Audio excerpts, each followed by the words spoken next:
This is Arboria. It's a 3D roguelite third-person action RPG where you play as an alien warrior species called Jotun.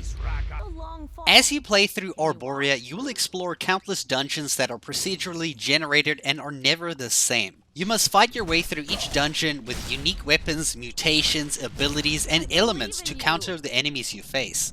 The thing about Arboria is that when you die, that's it. Your character's gone. It's dead. He no longer exists. Instead, you will actually be born again as a different Jotun warrior, and depending on the progress of your previous life, of your previous character, your new warrior might actually have stronger stats and have different special attribute effects to make that warrior better than your previous life. So it's pretty cool. The story starts out with a fellow tribe member becoming corrupted, and this forces us to chase him down and find out what's happening and why this world and the father tree that we were born from, that represents our life essence, is becoming corrupted. So something is happening to this world, and we need to figure out what, and we need to figure out how to stop it. The gameplay involves a lot of looting and slashing as you progress through dungeons. You also have to take into account the element system to beat your enemies much more effectively.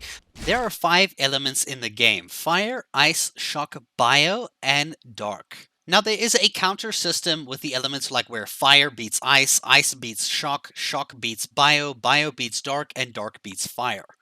But each time you die, you will have to find and loot everything from scratch, because after your warriors die, your character's gone. Your items, everything that you collected is gone. You have to find everything again. But when you are reborn, you're able to upgrade perks for different things, add different ability slots, different inventory slots, upgrade your damage percentages on certain kind of things, unlock just different perks to make yourself stronger in the birthplace.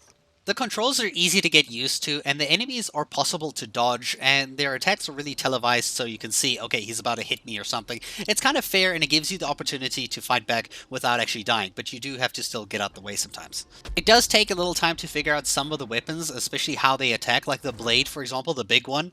It's extremely slow and hard to use. It has such a huge charging time, and when you use that weapon, I get hit so many times because you don't realize, oh god, I have to wait 2 seconds for the slash to go on. But when you use weapons like the saber and the hammer, which are really easy to use, you kind of slash and fly about, and it's really cool.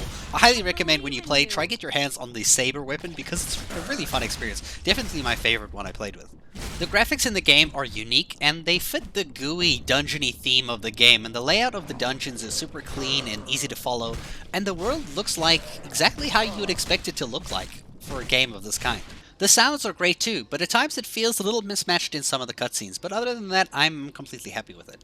Is the game fun though? Well, yeah, I got so excited in my gameplay, I actually started commentating out loud because the experiences threw in some hilarious comedy at the randomest points, like getting Spartan kicked into the world. And I was like, what? Dude, that guy just kicked me.